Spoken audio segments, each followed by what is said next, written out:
nous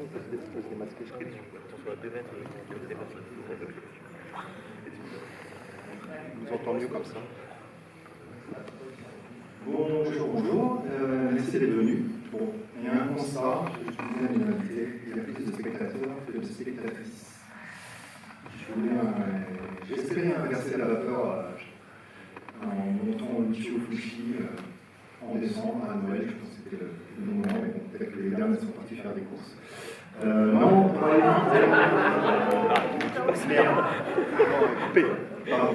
Non, c'est pas mais vous allez voir, il y a de très jolies dames et il arrive plein de choses avec Michio Fushi en général, même avec Sergio Corbucci. Non, je reviens très vite sur des choses essentielles, puisque si on fait cette séance, c'est parce que aussi les distributeurs qui font tout ce travail de remontrer les films en salle et en vidéo.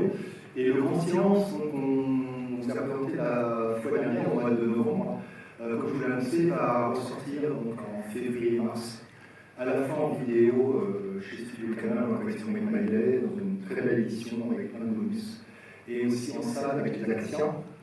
Et aujourd'hui, la séance est très particulière. Je crois qu'il y a déjà plein de gens qui connaissent ce film, qui l'ont vu.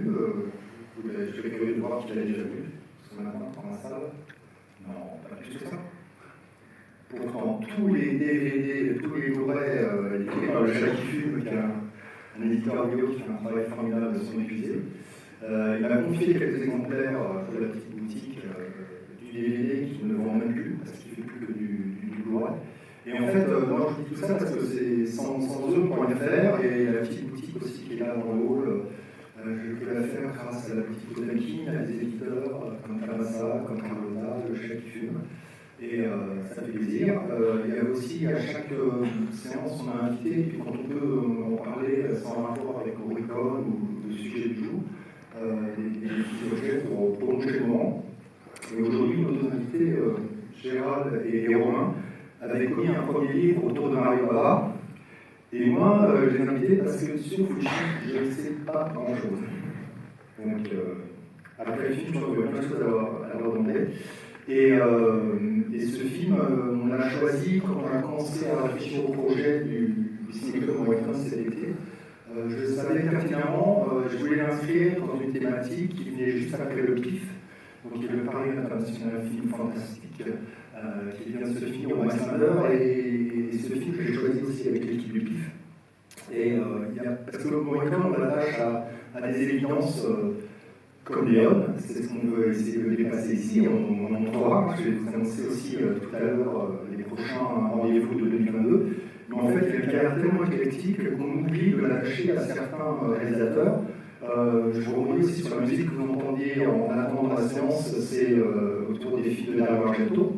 Pareil, on n'imagine pas que Morricone a pu travailler avec Argento, mais en fait, il a presque travaillé avec tout le monde, il a touché à tous les genres et à tous les collaboré avec tous les réalisateurs.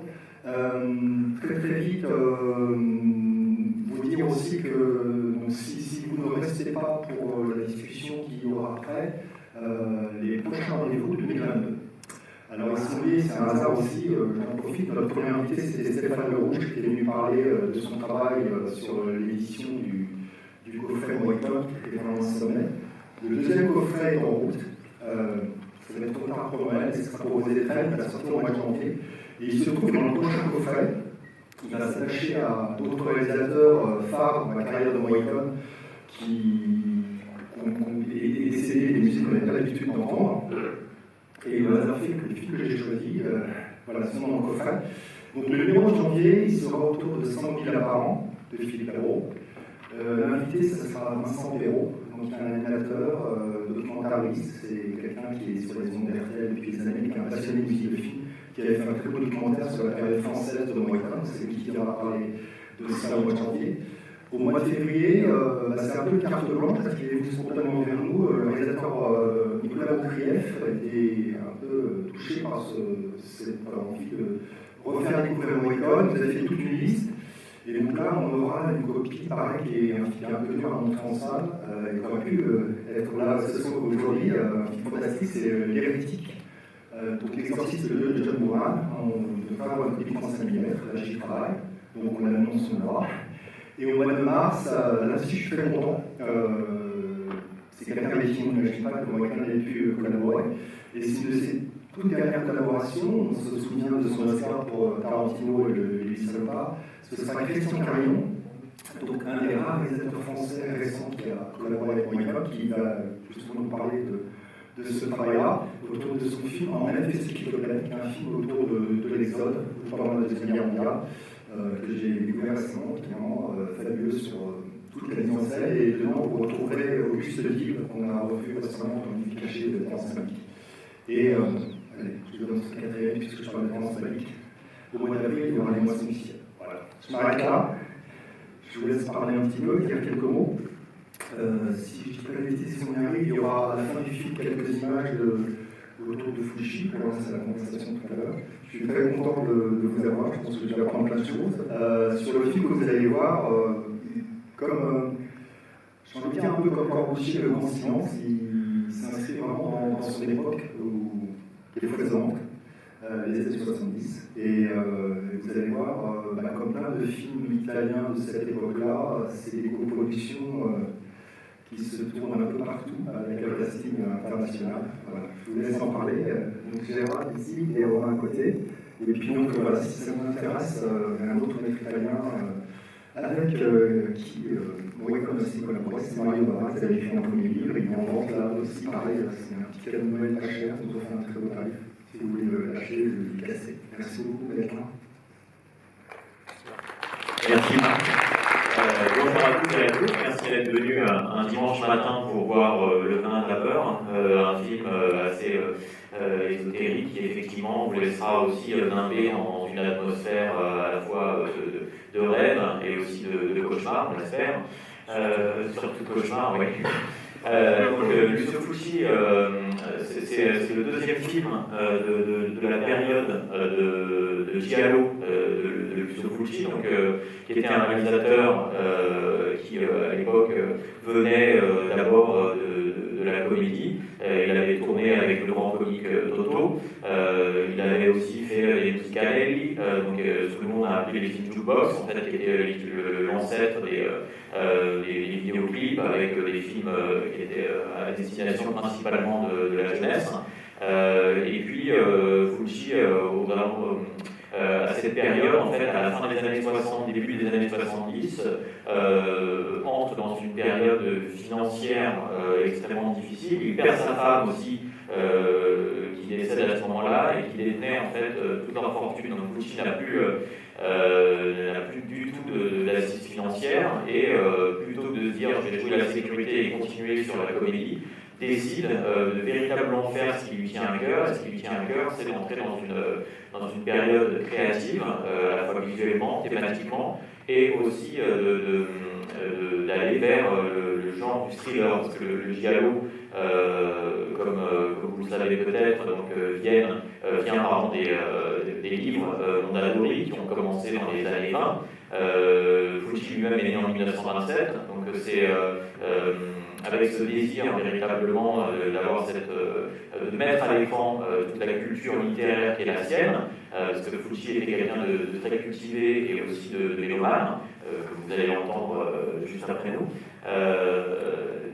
Désir véritablement mettre en scène cette idée du thriller. Le giallo, donc c'était au cinéma, c'est pratiquement né avec Mario Bava en 1964, avec 6 femmes pour l'assassin, où vous avez le schéma habituel du tueur sans visage, compté avec les coups de cuir et puis l'arme blanche. Voilà. Bon. Schématiquement, c'est ça. Ça remonte avant, mais on peut dire que ça part de là. Et donc, à la fin, ça ne marche pas, en fait. 6 femmes pour l'assassin n'est pas un succès commercial. Et avec Dario Argento en 1970, c'est là où ça va redémarrer. Mais Fulci, lui, est plutôt dans le genre du thriller, en plus que dans le giallo pur. Bon, ça c'est vraiment pour les puristes, mais en tout cas, il y a un désir. Voilà, c'est ce qu'on appelle le film de machination aussi. Et donc le film que vous allez voir entre dans cette thématique et plus véritablement les thèmes de l'époque dans un Londres qui est celui de blow-up, qui est celui de la fin des années 60, début des années 70, où déjà on passe dans une autre époque. Ouais, alors j'ai pas grand chose à ajouter, déjà Gérald a dit pas mal de choses.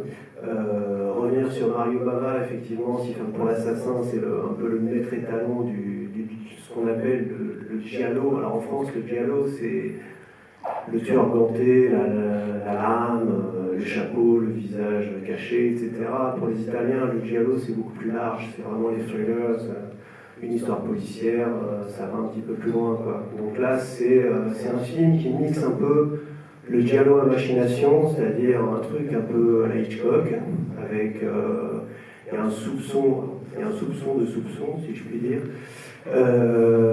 avec des espèces de flashs comme ça, délirants. Vous verrez, il y a une scène dans un laboratoire, je ne vous en dis pas plus, qui jure un petit peu. Vous verrez. Aucun animal n'a été maltraité. Exactement, paraît-il. On en parlera après la séance, peut-être que vous aurez des questions. Le giallo, qu'est-ce que ça veut dire? Alors, giallo en italien, ça veut dire jaune. Et en fait, les couvertures des Mondadori, il y avait un code couleur. Mondadori, c'est toujours d'ailleurs un des plus grands éditeurs de littérature populaire en Italie. Les bleus, c'était, je crois que c'était les trucs romantiques, genre Harlequin, etc. Et la collection jaune, donc une couverture jaune avec un cercle au milieu, un dessin bien racoleur, un titre bien racoleur. C'était voilà, les histoires policières. Alors beaucoup au départ basées sur les histoires, enfin sur les traductions d'histoires d'Edgar Wallace. Voilà. Edgar Wallace, c'est l'écrivain britannique qui a eu un succès phénoménal au début du siècle en Allemagne et sur les écrits de qui se sont basés des réalisateurs comme Harald Reine, par exemple, des gens comme ça, pour faire des films qu'on a appelés des crimis en Allemagne, avec des acteurs comme Horst Frank, Klaus Kinski, des gens comme ça. Et le giallo découle directement de ce type de film. Il y a toujours un côté un petit peu fantastique, et si ce n'est fantastique, du moins onirique, avec des personnages qui sont entre le rêve et la réalité, enfin entre le cauchemar et la réalité, et où la réalité devient un cauchemar, pour revenir à ce que tu disais. Et avant Si femme pour l'assassin, donc il y a eu La fille qui en savait trop, 2 ans avant, et qui est tout bêtement une histoire de témoin. C'est une jeune femme qui est témoin d'un meurtre, mais on ne sait jamais, quasiment jusqu'à la fin, si elle a vraiment vu ce qu'elle pense avoir vu, ou si elle a rêvé. Et tout un tas d'éléments vont à contrario de ces déclarations, y compris, et c'est très intéressant pour l'époque dans ce cinéma-là, le fait que ce soit une femme jeune qui lise des romans policiers, donc potentiellement des gialli. Et elle se retrouve confrontée toujours à des hommes plus vieux qu'elle qui lui disent « Non, mais vous rêvez, c'est dans votre tête, etc. » Et le seul qui la croit, c'est un jeune docteur. Bon, après, classique histoire d'amour, blablabla. Mais il y a ce côté onirique aussi, c'est-à-dire qu'on ne sait jamais si elle a rêvé. Jusqu'à la fin, on ne sait jamais.